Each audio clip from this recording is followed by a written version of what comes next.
bwuzure mukozi wawe nyakubahwa maze mwami satani ntashobore kumubona muri kano mwanya ubuntu bwawe n'ubushobozi mwami ubashe gusagaza muri twebwe natwe ishengero mwami turakwinginze Mana ugure imitima yacu maze imitima yacu iguhekeremo uzoba ukoze nyakubahwa maze ishimwe n'icubahiro bibashe kuba ibyawe ni mu izina ryawe rya Yesu amina. Bakoze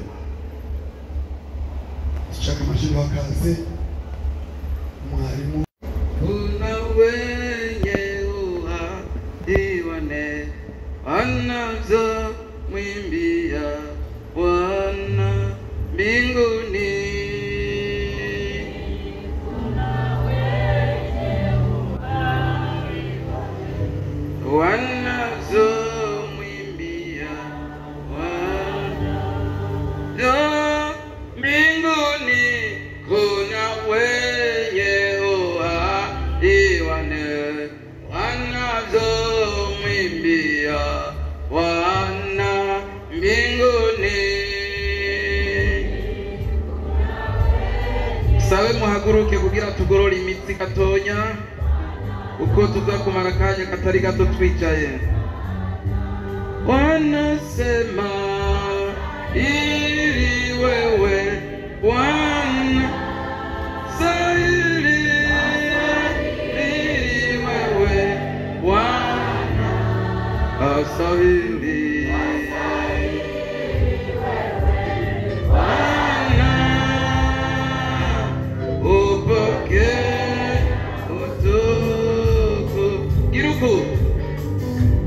Mbinguni kuna wenye uhadiwane wanazo mwimbia Bwana mbinguni.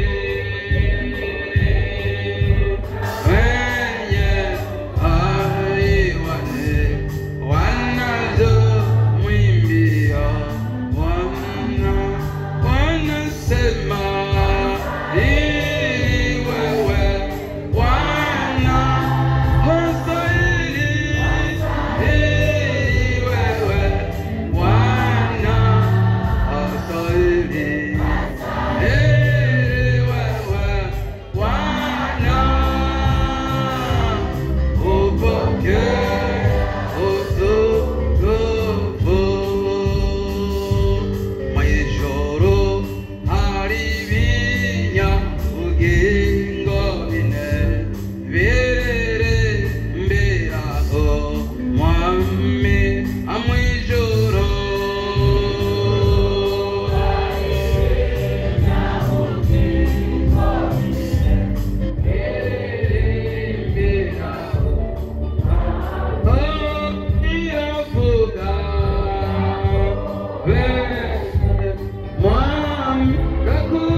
inyuma mwese n'abari hano imbere dutaramura ibiganza twese turamukanye mu izina rya Yesu Kristo.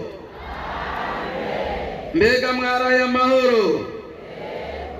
Nanje naraye amahoro. Yesu nashimwe. Mbega muranezerewe? Nimumere nka Dawidi niwe yavuze ngo naranezerewe cyane igihe bambarira ngo nze mu nzu y'Imana.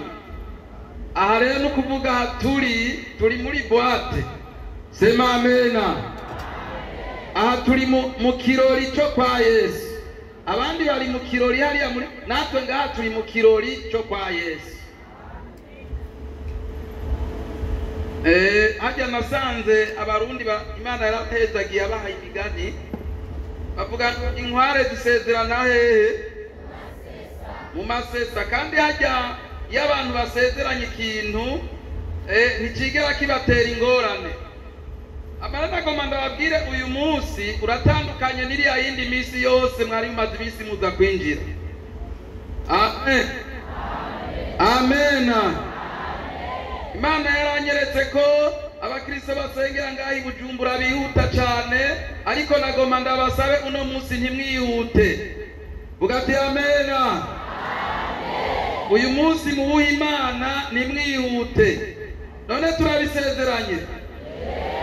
Turabisezeranye. Nakwiyumvira yuko abo kwihuta abo batwebwe twaje tuva kure. None rero niyo tutihuta namwe ntimwihute. Haleluya. Rero agomba mbaze abantu batari hano ku munsi w'ejo bagira ukuturabe.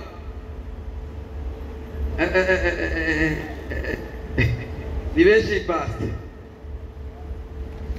Ni benshi batari baje. Ariko nagomba ndabinginge muzoze muza kwinjira, kuko iyo mutaje muhomba byinshi. Mbega abari bari hano ejo bagira ukuturabe abo twari kumwe ejo. Murabona ko aribo bakenya. Are nukuvuga bicapa igikorwa, kuko iyo dusanga mwari mwaje mwese ejo twata tuvuga bike. Ariko kubera mutari mwaje ni ngombwa twidondorane neza kugira ngo tujane tuzinanye. Bugati amen. Ama ikintu ca mbere manje gushimira Imana data wa twese yandodesheje, yatwiyumviriye neza. Iyo Mana yatwiyumviriye neza, neza cyane. Iyo Mana yatwiyumviriye neza, yo yatwiyumviriye ko, yo yatwiyumviriye ko. Oya geza nimunyigishe n'ahandi hatwokaja ko bwoca bwira ako karamaze. None rero turashimiye Imana data wa twese yatwiyumviriye ko ikoresheje abakozi ba Imana yahezagiye. Pasiteri wanyu ari wo wacu akiyumvira ko twoza kubabwira ubutumwa hano mu mirango ya kabiri. Imana imuhezagire cyane. Kandi aha rero uyu pasiteri wanyu ari wo wacu ni umuzungu mu mutwe. Amen. Amen. Ikintu bita mekanike ni ikintu kigoye. Nibyo ni ukuvuga rero pasiteri wanyu ari wo wacu ni hydraulique. Haleluya. Ni ukuvuga ni umuzungu mu mutwe, nta makode ariyo. Oya.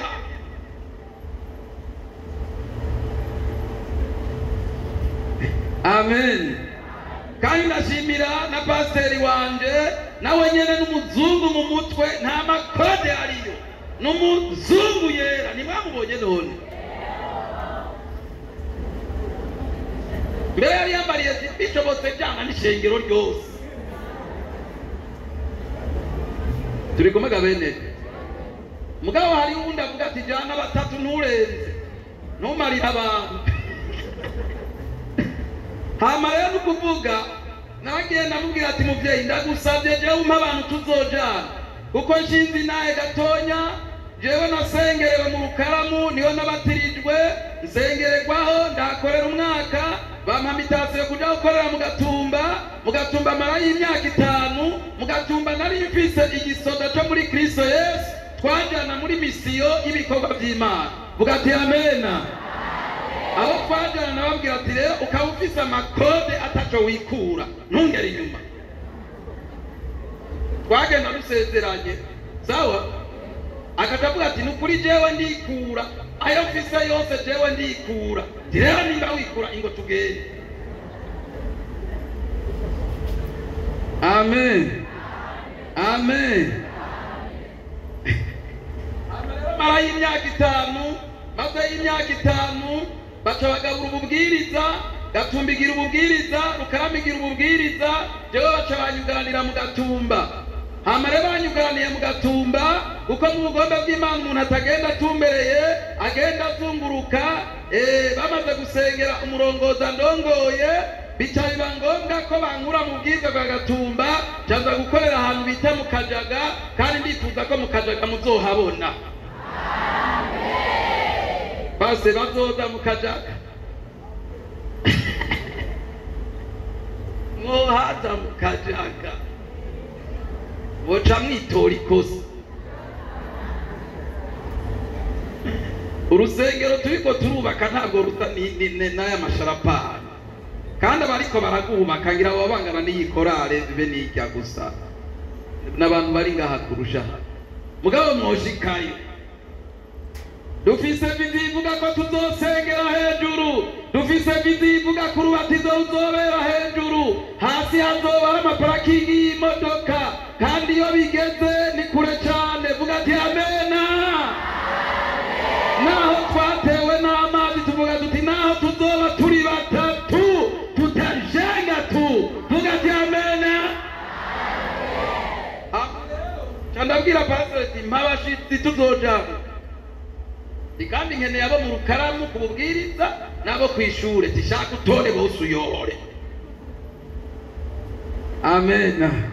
None nagomba sabe abaje bava kububwiriza paka kwishure ndongore kububwiriza ahari ndabereka ko pastor wacu atamakode ariyo, nibahaguruke abaje bavuye kububwiriza. Mwababonye ntibibatangaze kubona haririmbye abo mu Kajaga, murumva ari rindi shure ryo kubwiriza, bajya nabo bakayishure ryo mu Kajaga. Abaririmbye mwaririmbye mwebwe murabizi, repetition zicazigorana na yandi yavyari byarateguwe neza, bociye baca tuzogaruka. None rero nibajya abo kubwiriza, Imana ibaha umugisha cyane. Basha mwanyoheye kongera ko kunyohera kubana abantu narongoye kwishuri, ndababwira ngo tujane bakaca baza. Basha n'igitangaza uyo mutima Imana ishishikare kuwagura mu byagire. Abaje bava mu Kajaga naho kwishure ndongoye nabo nyene bahaguruke. Aba n'abandi baje bava kwishure ryo mu Kajaga, ari wundi mu mama ahora ndandariza ibyashara kuri Kotebu, twari twavuganye yuko ategerezwa kuza. Iyo ndamutumye ko iyo ngiye acaza, ubwo yoba yaje gabasha yitwa mami. Nguriya murondera ikibanza ze yicare gaha imbere naho atari jewe ndabiteje. Amen. Amen. Sawa, nimwicare Yesu abaha umugisha. Amarero kuvuga bajya ndaza kubavuga ko gatonya abo bose twazananye. Ureka je ku mayange bajya ndabagereranya na Cagisoda Dawidi yajana ku ntambara. Vuga ati amena. Vuga ati amena. Jewe rero ndi Dawidi, bajya nabona abasirikare tujana ku ntambara. Vuga ati amena. Sawa, amareka mvuge mbangutsa. Hama rero paseri wacu yaraturungikanye intasho, nimuzakire mu izina rya Yesu. Ishengero ryo mu Kajaga dukorera baraturungikanye intasho, nimuzakire mu izina rya Yesu.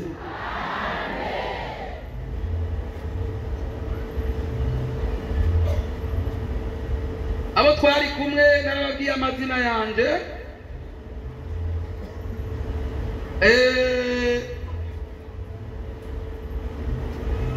Ngomba ndababwire amazina yanje abo tutari kumwe, ndakunda kuyavuga cyane kandi ntigera ngwaza, hari impamvu ndayavuga. Yesu ashimwe. Yesu ashimwe. Munda ya mama navutse ndi umwana agira 8 kandi ndi umuhererezi munda kwa mama. Kandi kindi jewe mvuka mu muryango wabo kwa Manase. mvuze abo kwa Manase bisigura mvuka mu muryango uri inyuma y'abandi bose ukenye guhera mu bworo mu gitwari. Amen, amena, amena. Ndumwe mu baciriye umugani uvuga ngo uvuka ku nkende ugasaza wurira igiti.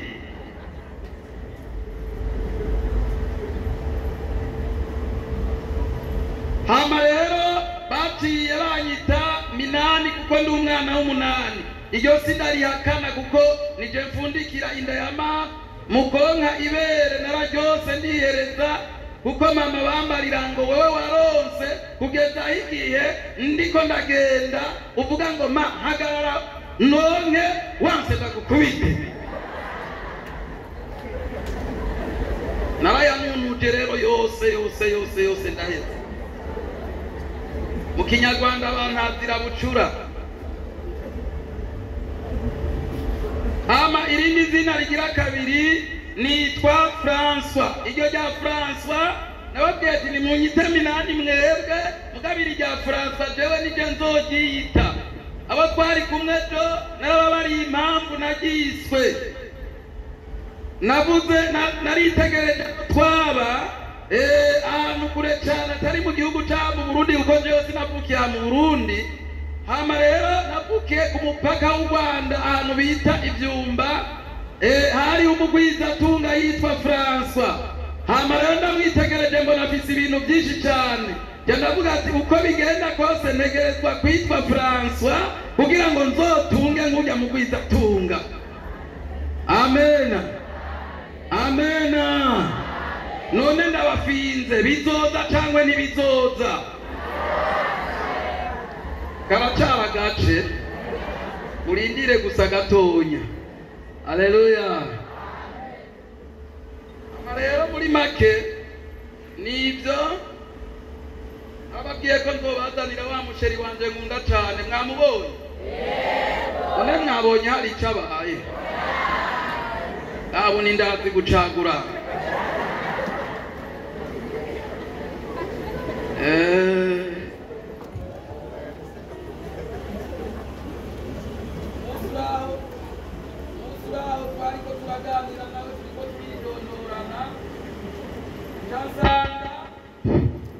Nsanga twariganye muri ekole primaire 4e. Arabizi hajya turubahana jewe nabo wa mbere. Hajya aranantinya wariganye 4e jewe nabo wa mbere. Nabo wa mbere kuko ndibuka ko kwishure ko nakuriye mu buzima bukwe cyane buteye ubwoba.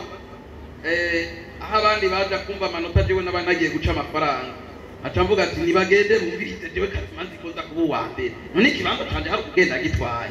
Acha basoma ati Minani François wa mbere yagiye kwitasha guca amafaranga. Atariko nugaze hari ni mukomera amashi. Ni bravo. None singuja. None baragitwara none ico kibango. Je nta kintu na kimwe ngwanira wo kubesha. Nico gituma nababwiye ko namaze imyaka 17 mu nda y'abapastori narasengerwa kumvuga butumwa. Naho nigeze nkorora ngo nimusengere ngo mwatevye kusengera byanamunaga. Nibyagomba bizoza bitagombye bigombe bireke. Haleluya! Haleluya! Nako batagize ngo banzabira amafaranga ngo nimukire mu mashengero yawe. Ndabwira ati muragapana amashengero yayo. Yenzoguma shake ndahapfire. Rero twariganye kandi ikindi kigeretse ko twarabanye mu gihugu cy'u Rwanda imyaka itari mike. Kandi ikindi kigeretse ko igice twacigiye rimwe tubatirizwa umunsi umwe. Kandi ikindi kigeretse ko n'urubanza rw'urubatizo twarukoreye muhiri wabo. Ariko baje Yesu abikora neza. Twariko turidondora tega bya bintu nivyo bagabo. Hajya rero ujya uhirahiriye none mwumva ndabivuga yatasha. Uhirahiriye ukavugira umama wiwe nabi muragerekerana kweri nta turi kumega bene data.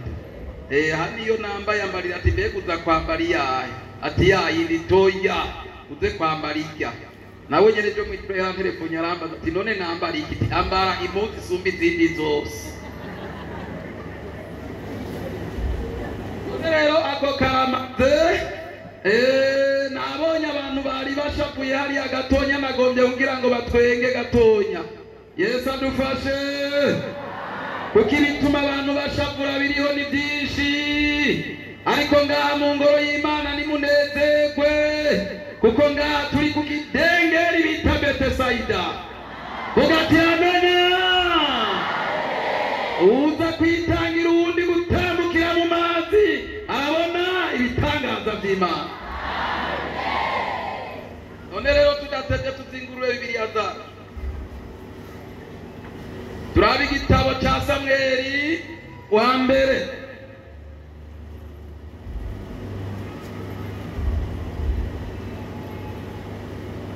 Samweli wa mbere igice ni ca 17 turasoma umurongo wa 25.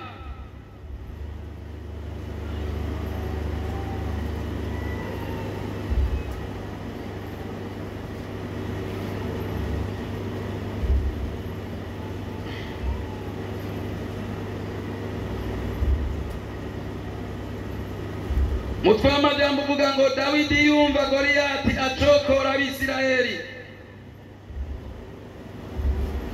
Abisirayeli baravuga bati 25 baravuga bati nimubona uriya mugabo aduganywe no gucokora Abisirayeli nta kindi, umuntu yomwica umwami azomugororera byinshi kandi azomushingira umwana wiwe akure n'inzu ya se kw'ikori mu Bisirayeli. Maze Dawidi abaza abantu bahagaze iruhande yiwe ati uwo kwica uwo Mufilisitiya agakura igitutsi mu Bisirayeli bomugororera iki? Mbega uwo Mufilisitiya w'intakebwa niki ahacokora ingabo z'Imana nzima? Abantu bamwishura nk'ibyo bari bajeje kuvuga bati uwo mwica uko niko yogororerwa. Dusimba 31 bumvise amajambo ya Dawidi avuga bayashengerana kwa Sauli, araheza aramuhamagaza.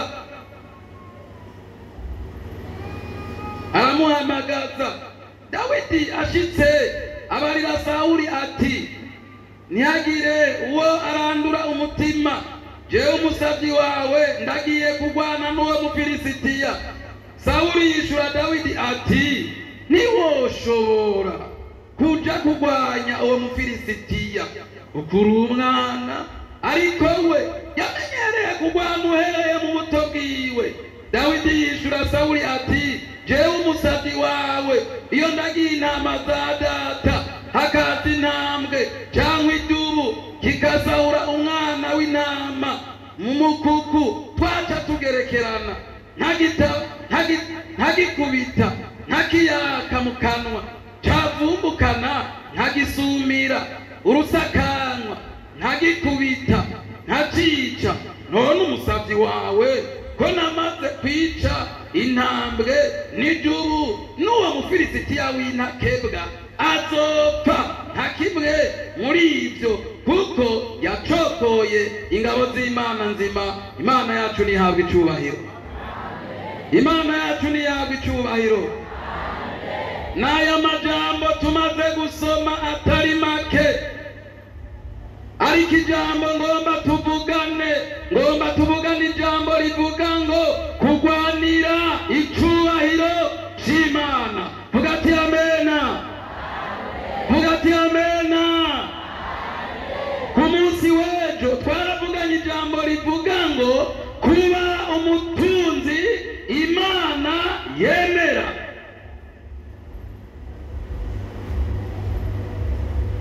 Bangahe bifuza ko batunzi Imana yemera?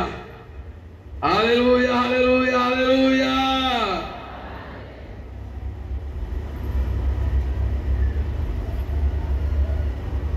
Aya majambo rero dusomye ndavuga isware yayo gatonya mereye imbere gato, kandi mwana shima nimushake mumere nk'abazinga Bibiliya mu mpanga amaso kugira ngo ntimusamare, kuko hari n'igihe atana yandi twosubira gusoma. Ariko ngomba mvuge kuri aya majambo gato. Murazi amasezerano Isirayeli yari ifitaniye n'Imana. Amasezerano Isirayeli yari ifitaniye n'Imana yavuga ko ahari Isirayeli bazohonyoza ikirenge hose hazoba habo. Vuga ati amena. Vuga ati amena. Nukuvuga bisigura ko umuntu akiri mu masezerano y'Imana ataracumura ku Mana, umugisha w'Imana ugendana nawe, kandi umugisha w'Imana ni kashi. Haleluya. Hama rero muri iki gihe urazi ko Yosuwa amaze gusigirwa ibikorwa na Mose, ibitabo birerekana neza ko Yosuwa arera abasubirira. Yosuwa amaze kurangiza Abisirayeli basigara batwagwa n'abacamanza. Hama rero haragera igihe Abisirayeli bavuga bati nitwoguma tudafise umwami wo kuturongora. Burya nagomba ndababwire ingabo zose zitegerezwa kugira umurongozi. Vuga ati amena. Atanga komandema, atariho bose baca bahinduka ubusimbira hamwe. Vuga ati amen. Vuga ati amen. Hanyuma n'uyu murongozi wanyu adahari, hari ibyo mutobasha gukora, mutobasha guhabwa. Turi kumwe bene data, turi kumwe bene data. Baca baravuga bati rero turonderere umuntu azoturongora. Kandi Imana byarayibabaje cyane, kuko icyo gihe Imana ari yabarongora. Hama rero ikiravuga ati nta kundi ko mwase ko ndabarongora ngo mandabaho umwami azobarongora. Mugabo ngo mandababwire ukuntu azobarongora. Icyambere, ibyo muzorima byose bizohinduka ibyiwe. Ikigira kabiri, azobakubita inkoni kandi azobahindagiza. Baravuga bati turabyemeye. Yesu adufashe, Yesu adufashe. Hanyuma igihe cyose uburongozi bw'amabukenerwa naho bwo wabumeze gute. Hamare Imana ivuga ngo nimugire ubufindo ndabaronderera umwami azobarongora. Baragira ubufindo butoranya uwitwa Sawuli. Sawuli Bibiliya avuga ngo yari umugabo muremure, yimikwa kuba umwami w'Abisirayeli. Hama rero hagera igihe Imana imuha komandema y'ibyo ategerezwa gukora. Vuga ati amena. Vuga ati amena. Ari Imana yizigiye muzoze murahagara muri komandema y'Imana. Vuga ati amen. Vuga ati amen. Nabwiye pastor Andongo ati nubonaga pastor komandema umpaye uramutuma komandema ukavuga ati genda usambure rujya rusengero. Ubu nyene ntagenda nkabwira ubavuga utuma dukorana ati pastor avuga ati sambura urusengero. Hama nukuvuga bavuga utumwa banse kumfasha ntenda rujako ndi jenyene. Cyangwa nkabwira ishengero banse kumfata kurumfasha ntenda rujako ndi jenyene nkaruhondagura rwose nkarukura. Amaye komandema ngo bajya abakristo bose genda ubahane, nimba mugorotse mutagororotse jewe nta bindi njashikaye. Komandema general. Haleluya, haleluya. Komandema. Amen, amen. Namambwira abakristo ati naho muzongurira igoti 50 hamugakora igicumuro gishobora kuguhana, nzoguhana ataco ndabiyeko niwasara ndagusubiza amakoti yawe. Ama ntaye kurya muhira. Erega ikintu cisha bavuga butumwa bo muri aya madini nabavuga butumwa binda, ubutumwa b'imikate. Turi kumega bene data, bagomba kurundarunda gusa abantu benshi mugabo ntibahana icyaha. Hani icyaha kugira ngo abantu bazoje mu bwami bw'Imana. Hagarara muri komandema Imana. Erega mwebwe muzodufata kuri wa munsi ati wewe mwarimu we warandetse nimerera uko nimereye warandetse ntiwambwira gukorera Imana none raba shitse mu ijuru ndi imbokoboko jewe rero ahantu ndi turakora byanga byakunda mugati amena mugati amena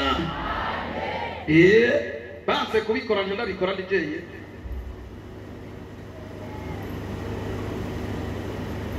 Imana ikimwa komande mati genda ugeseza abamareki kuko ibyo bankoreye ikorwa by'ishano none randagutumye genda ugeseza abamareki ntihagire n'umuziguriza Sawuli acaragenda muri komande y'Imana tugati amena amena acaragenda ariko dusuzumye Sawuli yabaye umuvugabutumwa w'inda yabaye umurongozi w'inda ashitseyo abona ibigabo byiza byiza inka nziza nziza aravuga ngo mbega ibi bigabo ninde yo bikorako sinza bamwe hari abajena abo bajena bari hama baca batuma umukozi ati genda baje bajenama bose ubakurire rimwe atanu mwasigaye acaragenda agiye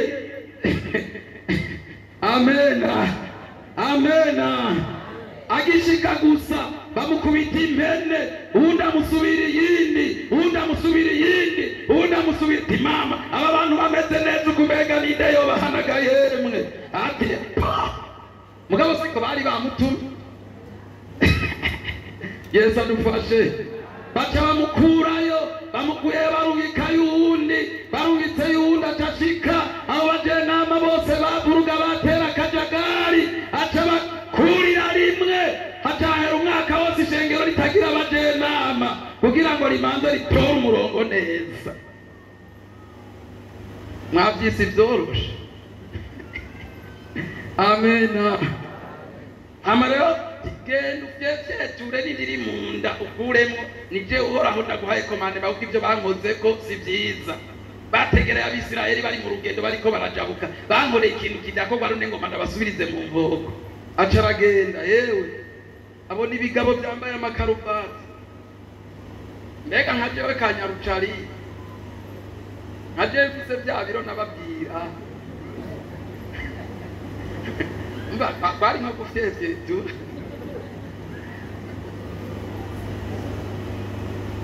amen amen none murarambiwe none murarambiwe none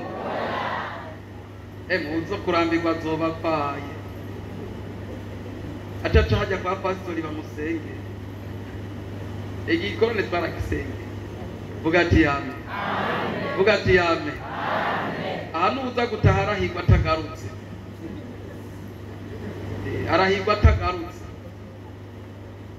uza kwigumura ngo ataha arahigwa atagarutse agarutse amarembeho atashima Imana amarero ngo acaraziguriza amaze kuziguriza ngo bica bibabaza Imana iravuga ati ndijuriye icyatumye nimika Sawuli igituma Samweli tigenda uhure na Sawuli umuhame kuko ibyo yakoze atari bibi Samweli acaragenda amubara ati Sawuli mbega ibyo Uhoraho yagutumye wabikoze ategome nabikoze acaravuga ati none ubwo rwanaga rw'abantu n'inka n'intama n'ivyiki atarihenduza igihe cyose abantu bamafise ivyitwazo bamafise amasababu bitwaza mu vy'Imana nta masababu haleluya nta vyitwazo birimwo kuko hari abazotsindisha abandi kuri wa musi kuri ya ntebe nabonye ari abantu bameze neza mbona umengo sinoba naco nobagira bakozi b'Imana Imana yaduhaye igikorwa gihambaye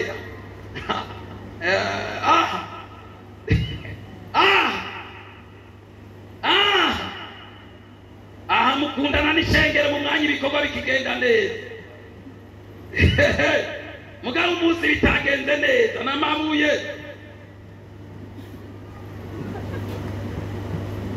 none muzoba muri abambe none Mose we ntibamuhinze nimubizi kandi ari we yabajabukanye ikiyaga gitukura ariyo byatumye acumura ku Mana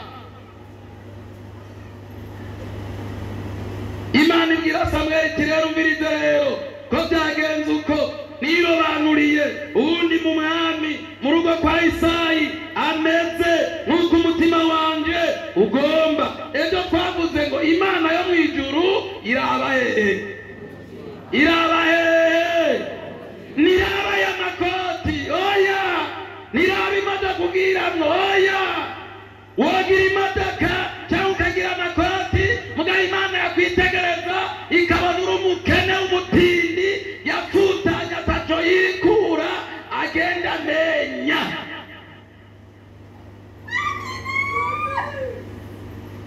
Ariko ndabipfurije abanyamirango kwikura. Haleluya! Gutanga bizana umugisha kandi biruta guhabwa. Nasomye ahantu hamwe havuga ngo abantu bikumiye ko ibyo botanze bibazanira umuvumo, ariko abatanze ibyo bakwiye gutanga byabazaniye umugisha. Vuga ati amena. Nironkeye uwundi mwami ameze nk'uko umutima wanje ugomba. Genda uduze ihembe ryawe amavuta. Aca aragenda mu rugo kwa Isayi abwira Isayi jewe Imana intumye ngaha zana abana bawe kuko yagombye irobanuza amavuta. Haza uwa mbere ati siwe nashimye kugera ku bashika ndwi. Samweli abaza ati none murabe indwi nta wundi arimwo? Aravuga ati ndafise akana gatonya k'agahererezi kitwa Dawidi, ako nako kari ku ntama kandi karacafuye. Haleluya! Mbiza ndababwira ikintu kimwe, ujya muri kamere y'abantu baremanuwe kagaye. Turi kumwe atari wabatijwe muri mwe muyera agashika baremanywe akagaye. Ariko uze witonde kugaya umuntu utazi. Amen, amen, amen. Kimwe nigeze gushora itomate nsanga zifise amafaranga haheze imyaka myinshi cyane. Inyuma ya cagishinga naye nababwira igihe nababwiye ko hari ishashe yaduze mu ijuru iza kunzanira amahera. Mu nyuma rero cyane zitomate zishazigwa mu mafaranga. Ico gihe yari menshi cyane. Hama ndibuka ko nari nazirariye mu ijoro, nari mfise urugoti rugera ngaha. Hama rero nja ndazishora kuko hari imbeho, ndazishora nambaye urukoti. Niho naboneye ko abantu bagayana.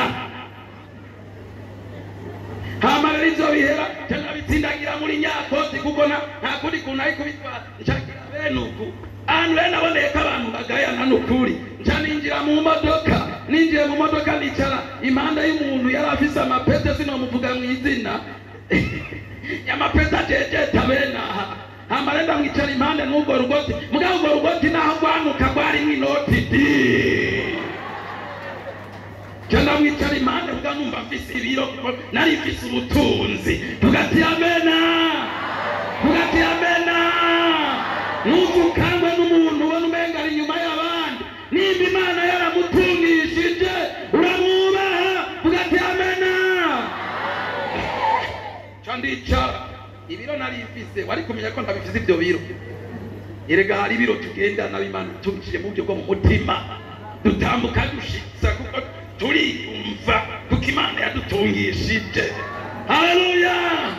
Kuko Imana yacu iratuzi kandi iratwemera kandi ntituzopfa gupfa abanyamahanga batabonye ugutabarwa kwacu. Iratuzi.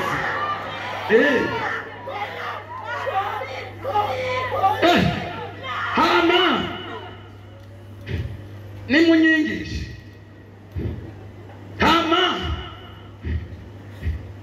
ndamwicara andabuku acasohoka caragenda ava muri iyo modoka. Kombayeri rero yarazi ngo yakwije abantu akizarara bati none umuntu yari yicaye ngaha agiye hehe? Kiramubwira ati yabonye nambaye urugoti mama wanje abona ruranuka yaciye asohoka mu impande. Kombayeri acaragenda arondera uwundi ashira impande yanje. Hama rero ca tugenda muri bisi rero tugenda turatera iyo komanderi. Terega yabonye nuka. Nico gituma yaciye amva impande. Turi kubega bene data. Uyo muntu ubona umengo nta gasabuni agira. Uragenda make. Ejo Imana izoyimuha.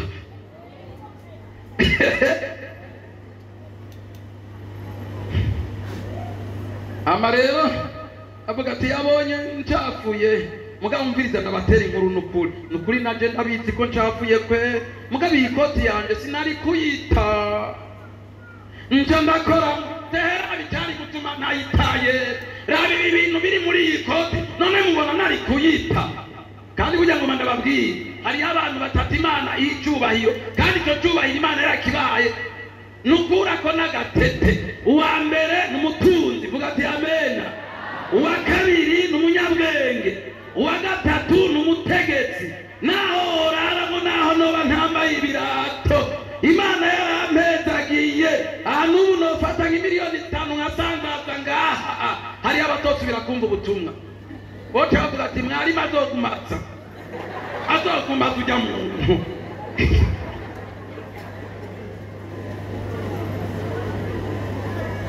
amen amen ndababwira ati yari itekeye ibifaranga imugabo rero ngo mande babwire baca bavuga ati kandi hajya muntu yasohotse usanga wo mukoresha akaho umukozi bakamuheba atinye no muhebanye tifise mbere abakozi bashika 3-4 nkoresha bimba kwezi kakaze basha naho kambaye ikoti bika bose abari muri iyo modoka bose baca batangura kunyubaha haleluya mbegu w'Imana yubahishije nidatomwubaha baca batangura kunyubaha amare nani ncandiyemera muze tuzoze turiyemera mugabo bitari byo gucumura ku Mana vuga ati amena candiyemera ati nanje ntaberetse ko ndi bose zishigwa tiwewe wanyicaye impande nuriha nawe wanyicaye impande nuriha ndabarihe kubera mwemanze mukicara impande y'umuntu anuka taripa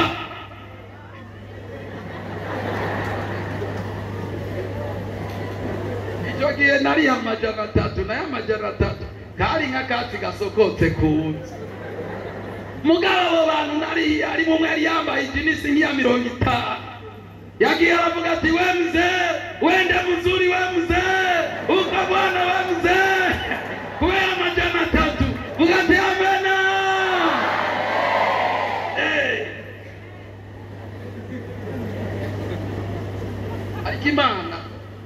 Imana niraburebure bene muzoze muri itora kandi mugenda gake akareba gake nafre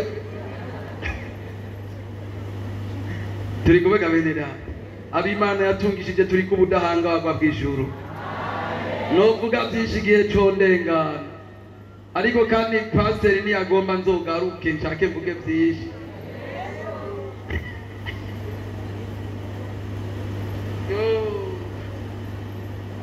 nirobanuriye ubundi mwama ameze nk'uko umutima ugomba hama rero uyo Dawidi amaze kurobanuzwa amavuta 2 ivuga ngo uhereye ubwo yaciye yuzura mwemuyere byo twarababwiye ko umutunzi Imana yemera aba ari umuntu akijijwe afise umutima umeze neza kandi yabatijwe muri mwemuyera uyo nuwo guti turi kubega bene da uwo no guti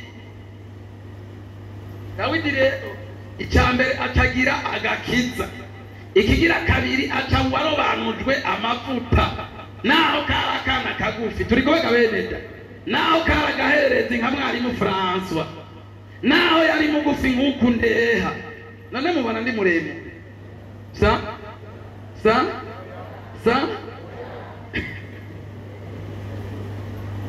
arigiye muragira mwinjya modoka ikangurura nkavuga ati bashirangurega nta nibiro nigirira ateregirangurura ye mugabo ntakuri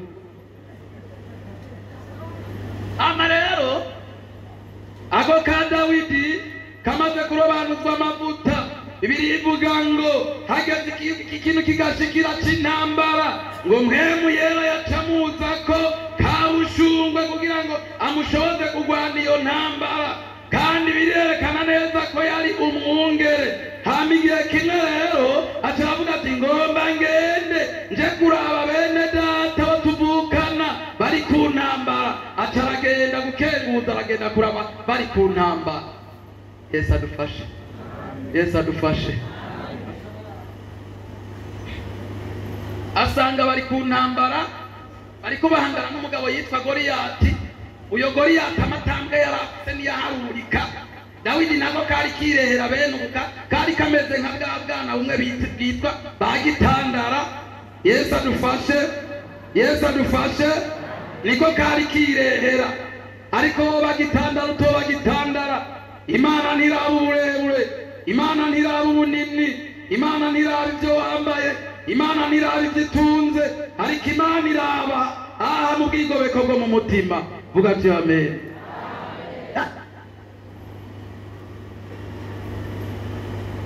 Aca gasanga ingabo z'Abafilisitiya ziriko ziracogora Abisirayeli. Naho muri Isirayeli cyari kizi.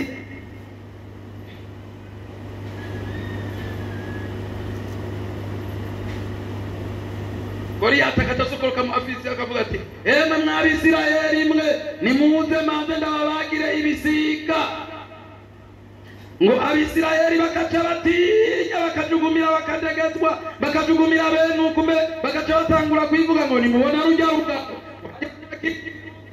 atari ugucokora ingabo z'Imana yacu nzima. Kandi arigeze kumva umwami yidodomba avuga ngo uwo kwica ujya mugabo umwami azomuhera, azomuha umukobwa wiwe kandi azokura ikori ku nzu ya se.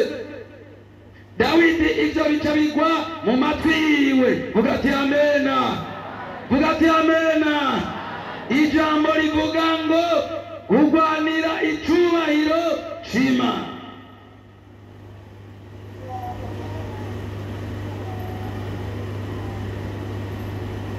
Yesu ashimwe, Yesu ashimwe.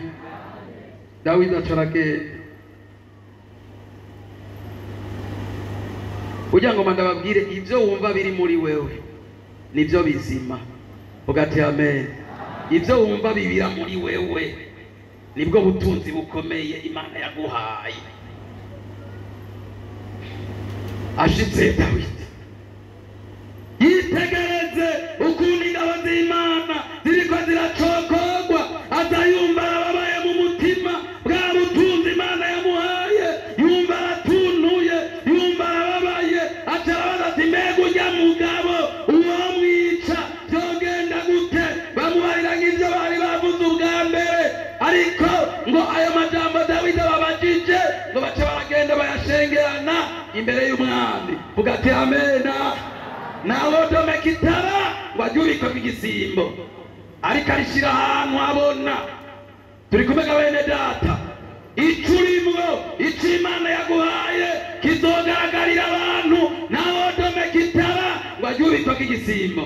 Nimba Imana yaragutungishije n'abantu bazobimenya ko Imana yagutungishije. Vuga ati amena. Baca baragenda rero kwa Sawuli.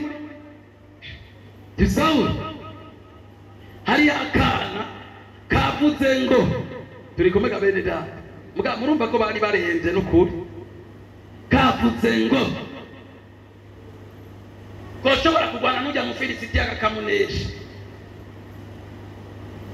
Sawuli aravuga ati ako kana nimukanzanire eze ndabe k'ivyo bintu ko bishobora. Turi kumega bene data, turi kumega bene data. Baca baragatuma kaca karaba. Protokole ndonderera akana k'agahungu gatonya kaze hano. Arakabutse.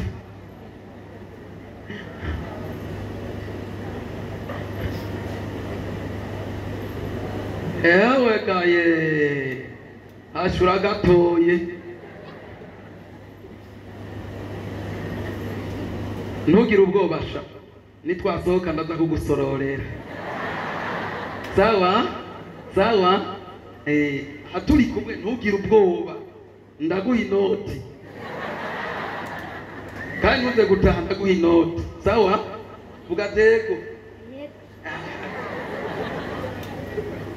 Hama rero ka Dawidi karakana kangana ukuburyo ngoma ndababwire bene data. Imana yabwiye Yeremiya ati ukiri mu nda ya nyoko narinda kuzi n'imibereho yawe n'icyo uzobamwo. Nico gituma bene data mukwiye kwitondera umuntu ari we wese kuko utazi icyo azovamwo. Vuga ati amena.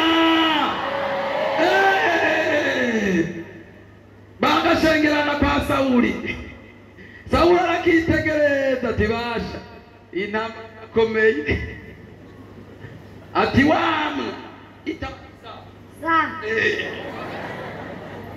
wewe niwe bavuze yuko uzogenda kurwana nujya mugabo Goliyati umve wewe uracyari akana gato. Goliyati yatanguye intambara akiri umwana none wewe wobishobora. Uko niko abantu bameze. Mugati amena, mugati amena. Abantu baragayana babwira abagenzi be ngo mbega bo bizobishobora nitwashobozwa n'Imana tuzobishobora. Mugati amena. Imana niyo yadushoboza tuzobishobora. Abanyamiranga Imana niyo yadushoboza kubaka urusengero tuzobishobora. Mugati amena, mugati amena. Kandi mukikujwe n'abantu birirwa barabacokora ngo bokabaye abantu bagaparika imiduga ajya hanze bakiri mu rusengero rumeze gutya, ariko turiteguye kurwanira icyubahiro cy'Imana. Naho twoba tudashoboye tutagira ibirato, naho twoba abana Imana yarayidutungishije, tugomba dukora ibintu bikomeye.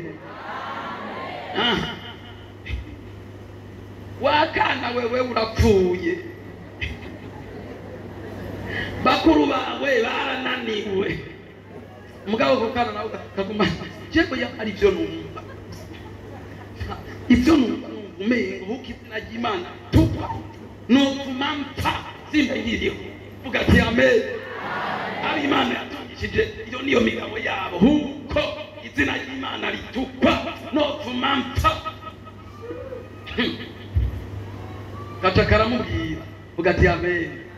Tereka mwami nukuri, ewe mwami ubwiriza ndakubwire mwami.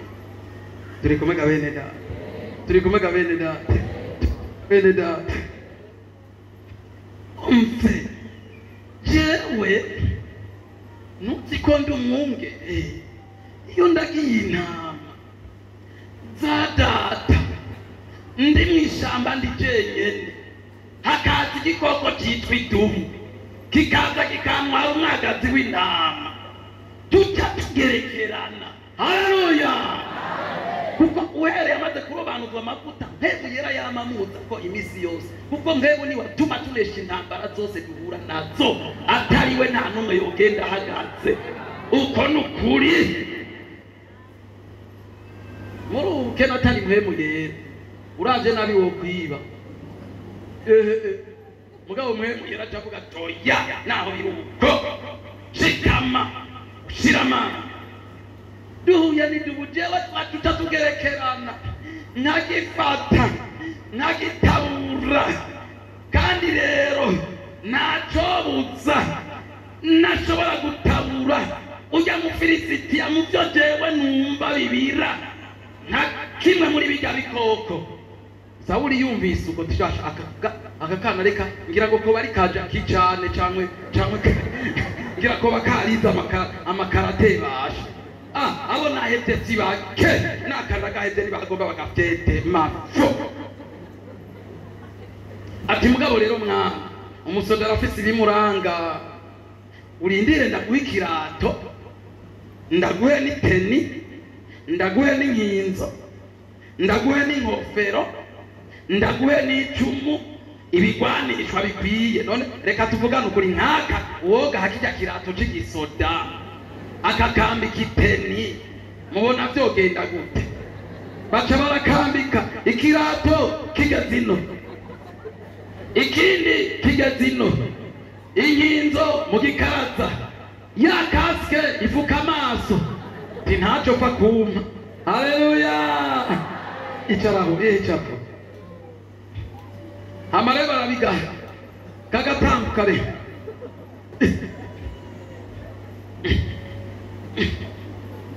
tiyamara je ugiye nazo ndagwana nazijya dubu sinari nambaye ibibiri. Ibi sibyo namenyereye kugwanisha.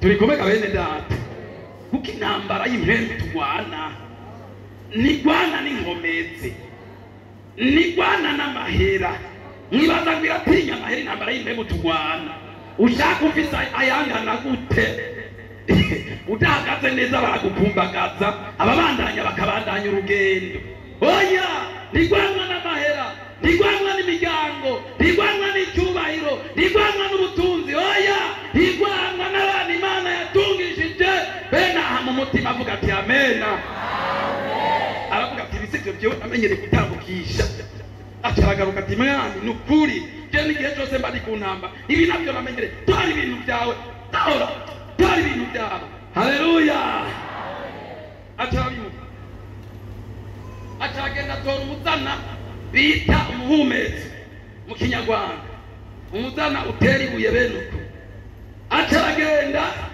ku ruzi atora amabuye angahe abasomye angahe ayo mabuye atanu byasigura ibigwanisha by'umukristo vuga ati amena vuga ati amena ugomba kubisoma uzubirabe mu gitabo cy'Abanyefeso igice cya 6 n'umurongo wa 10 havuga ngo ikigwanisha cya mbere ni ukugororoka icya kabiri ijambo ry'Imana icya gatatu ukwizera icya kane muhemu yera icya gatanu amasengesho ayo mabuye atoratora yashira mu isaho y'ibigwanishwa vuga ati amena vuga ati amena vuga ati amena vuga ati amena muri wa muzana atashiramwo ibuye bita kwizera kurarema ibitariho bikabaho ibyapfuye bikononekara ibyapfuye bikononekara bikongera bikabaho izina ry'Imana rigahabwa icyubahiro vuga ati amena nimwagira ukwizera ibitariho bizobaho ibyononekaye bizongera bibe bizima nimwagira ukwizera muzokoresha iby'ubuhizi n'abantu batangara vuga ati amen acaragenda haleluya haleluya haleluya haleluya ndabona atonze ku ntambara Goliyati icyo kiroza n'amacumu icyo kiratangura kuvuga ngo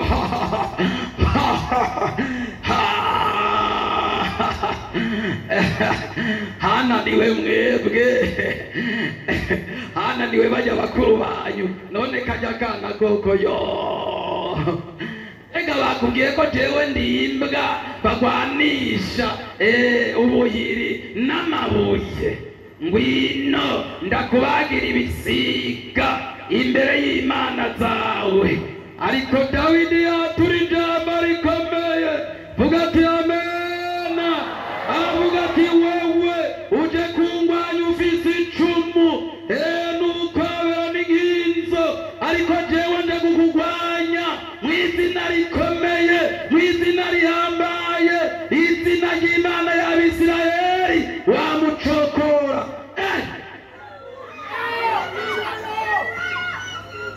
Goliyati aravuga ati naho byakagendera nazana Goliyati akaza naho akaza kae tibaga imbiri bindi kwe tikwaga be tinone ko kaja kana mbona gafosa uko bitahora uje kungwanya witwaje icumu mugabo jewe nje mu izina ry'Uhoraho Imana ya Isirayeli wamucokora vuga ati amena mu izina ry'Imana twizeye byose birashoboka mu izina ry'Imana twizeye ibintu byose birahinduka kuko Imana twizeye sindagona kandi si ashera kandi si yigwamana vuga ati amena ni Imana ifata umuntu ikamukura mu nkende ikamushira mu bantu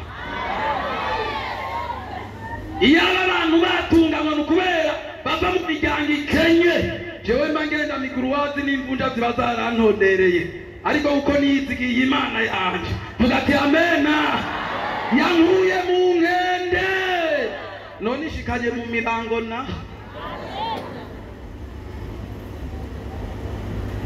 amen nawe ni wayizera izogukura hahandi ntaho nzi mugabo wewe urahazi turi kumega bene data nawe uraho ugeze izokunguruza igushikana ahandi vuga ati amena uve mu bwiza wongere uje mu bundi niwagwanira icyubahiro cy'Imana. Haleluya. Harimo ibuye bita kwizera vuga ati amen kandi akenyeje ukugororoka nta cyaha agira bisigura turi kumega bene data kandi ikindi kigeretse ko afise mpemu yera vuga ati amen kandi ikindi cyongeye ko afise n'amasengesho turi kumwe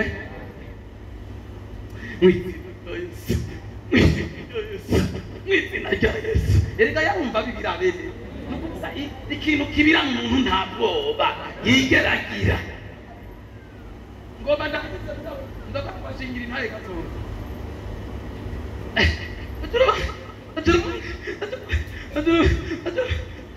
ndamura muri Isirayeli murazi ko abagore ari bakunda kuririmba turi kumwe basha umugore umubujije kuririmba ndababwira basha muze mushake musuzume murabe no makoraro dusanga y'abagabo bake abagore nibo benshi banayimba sa ba Miriam bateye ikorasi habaye intsinzi mugabo birivuga abagore bo mu Isirayeli nta numwe yaragikura ku munwa kuko izina ry'Imana ryari ryaracokowe guhera mu bworo bw'ikirenge kugeza mu gitwari aho hanze hari abantu bagayana batuka izina ry'Imana vuga ati amen n'ubu bagenda baravuganga ati none abanyamirango ndavye n'ukuntu bangana babe muri rya rusengero pe aha nivyo birirwamo ariko nibatekane gato vuga ati amen nibatekane gato bataona mahajabu vuga ati amen bazobona ikimazi cy'abantu Imana yatungishije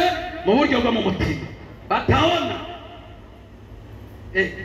muze mu bivuge aba bose tutobagurira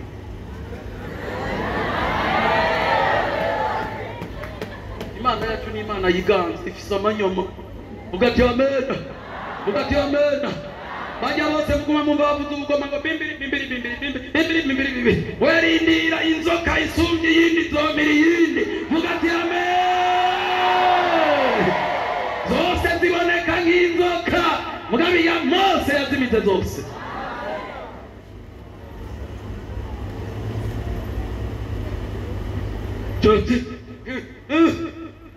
ibuye leta kwizera leta riraganda yemwe biri kumwe n'Imana bita neza vuga ati amen riragenda no mu gahanga kwa Goliyati bazabona Goliyati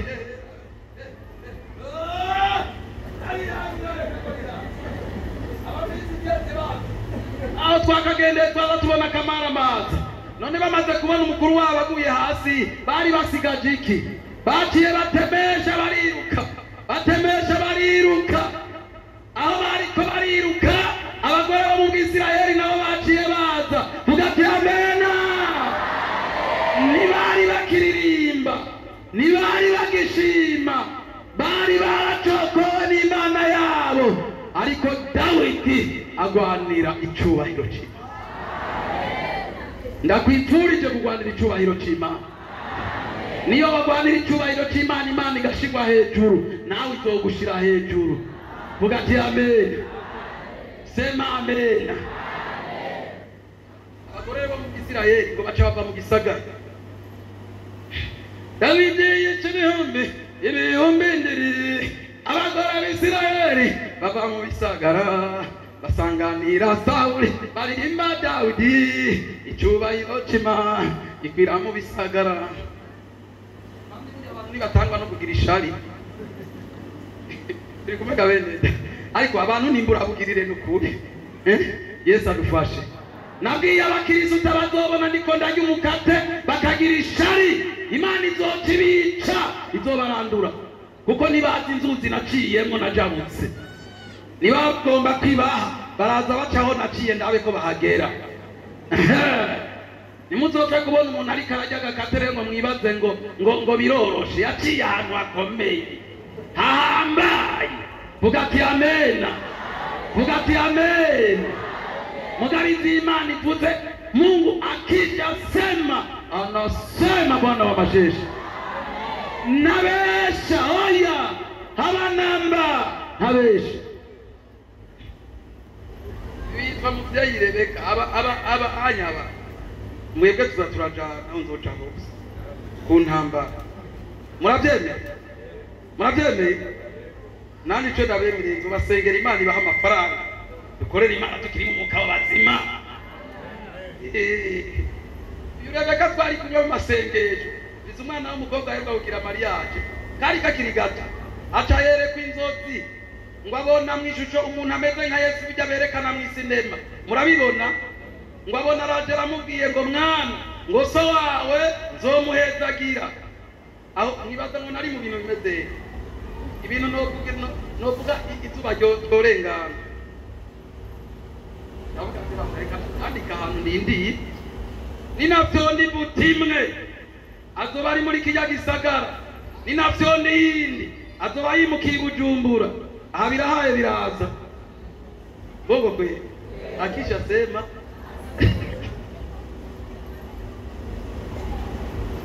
cyane ho naboneye ko Imana ivuze ibivuze naho abantu bicisha mu murongo w'ibibiki ugati amen. Nubu Imana ikiravugana n'abanyamiranga. Mbega murabyize nimwagwanira icyubahiro cy'Imana nayo izogwanira icyubahiro cyayo izobatera iteka. Aba mu bisagara basanganira Sawuli barimba Dawidi icyubahiro cy'Imana gikura mu bisagara. Yesu adufashe.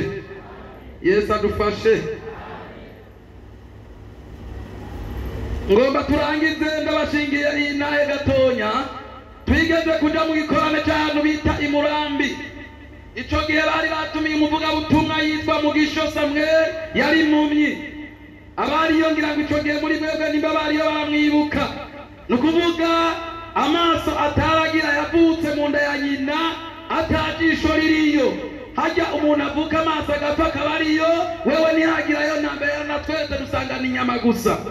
Hama rero kuvuga mu gusoma Bibiliya ivyo nivyo niboneye n'amaso yanje yayishira ngaha akaja avuga ati nimusome ahanaka bongo kweli. Hama rero nukuvuga ikintu cyantangaje bene data hagiranga ry'Imana rifiswe n'abayubaha vuga ati amena. Kandi nibaze babeshi igikorwa cy'Imana gikorwa n'ab'Imana yatungishije mu buryo bwo mu mutima nigikorwa n'abatuzi abanamba bishitse ubutunzi Imana ikamukoresha yaramutungishije mu mubiri no mu mutima. Mugabo cyane naha urashobora no kubutunze mugabo ataco wikura. Hama rero natwe murazi Murambi ni mu misozi. Hama rero murazi ko abanyabujumbura tugerageza kwiyemera no kwambara neza siko none mbere waba wiyumvira ngo uyu muntu ni bosi kandi atari bosi kubwo gushaza. Hama rero ikintu nabonye cyantangaje cy'abantu Imana yatungishije mu buryo bwo mu mutima. Hagera igihe turiko turitanga. Icyo gihe ndibuka n'itike najyanyeyo niyo naguranye sinagira namba. Mugabo ndavuga ati jewe nje muri icyo gikorane kwe twamazeyo iminsi itari mike mbere turara hasi. Hajya utarara hasi kabara gasirimo vuga ati amena. Ariko mu Mana narabona n'ibibosi by'Imurambya dukumbagarana hasi tubasha Imana vuga ati amena. Hama rero batanguye igikorwa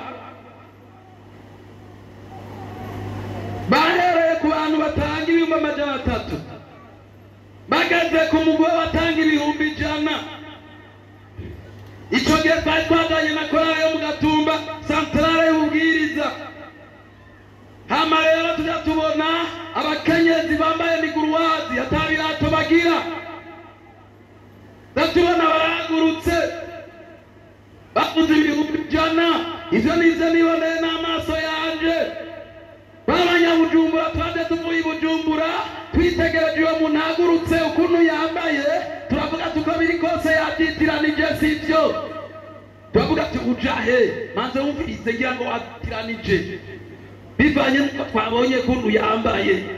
Mugabo naho yari yambaye nabi yari umutunzi mu buryo bwo mu mutima. Vuga ati amena.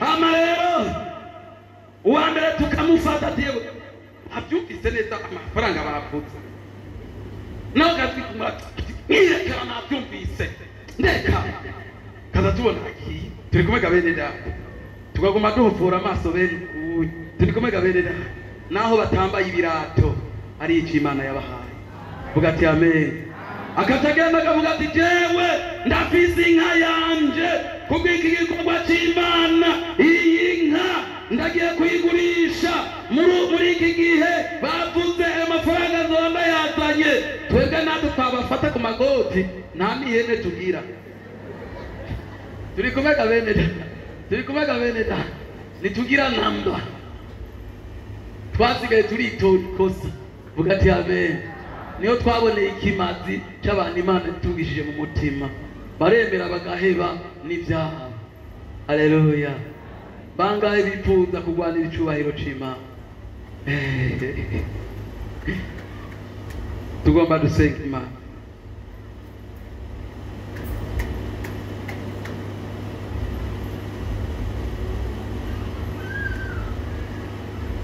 tugomba dusaba Imana ibambike ibigwanishwa nka bya bindi Dawidi yari yambaye wewe wumva ati jewe ndumva ko ngomba kugwanira icubahiro c'Imana hagurukira uri Yesu akwambike inkomezi kuko hari igikorwa kiri inyuma duhava dukora bisaba ko umuntu Imana iba yaramwambitse ibigwanishwa kuko ngoma ndababwire umuntu ari mwubwo butunzi naho yoba ari mu bihe bimeze gute naho yoba ari mu bukene bumeze gute naho yoba ari mu ngorane zimeze gute yumva ibibira yumva yoheba amagara yumva yoheba n'ibyo yafungura mugabo agaha icubahiro Imana yacu ariko kandi nimba hari umuntu yumva ko hari ikitagenda neza mu mutima yotunganya aze hano imbere y'abakozi b'Imana tumusengere kugira ngo yambare ukugororoka nk'uko Dawidi yari yambaye dore kaze umurongozi wacu asenga kaze akoresha umwanya neza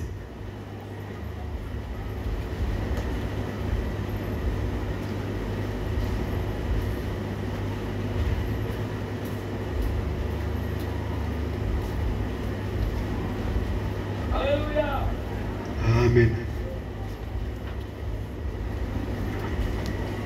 abagwaye barimo bahaguruke dusenga isengesho rimwe gusa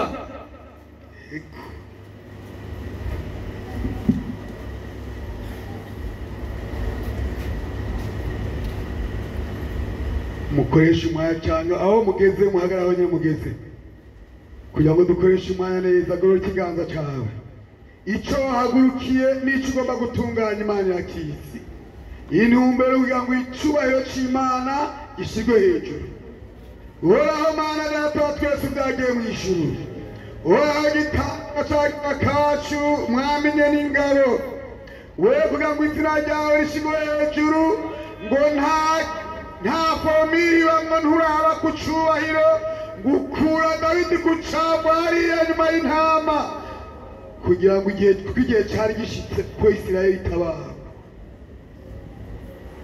haleluya Mana yera noneho n'abantu baraca imbere yawe baraciye bugufi bariyane babonye ko bitagenze neza batenda kwicubahiro cyawe gishyirwa hejuru ibyabagoye ibitagenze neza maso ya Yesu Kristo beza batungana Mana ubahariye ubagirire imbabazi umaze kubagirira imbabazi Mana ucubaha guhagarara neza kugira kuba kwabo bama bagwana izina ry'Imana ngo rishyirwe hejuru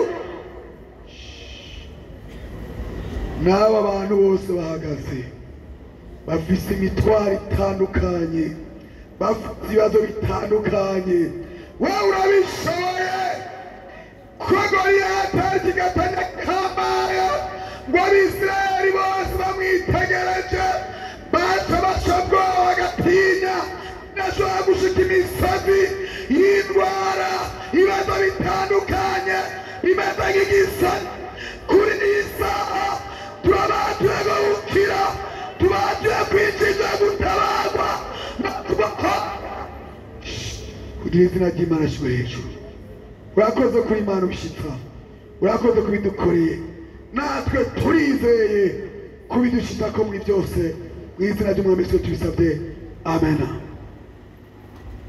Usubire mu bibanza byanyu, ibyo mwapfukamiye byose Imana yabibonye.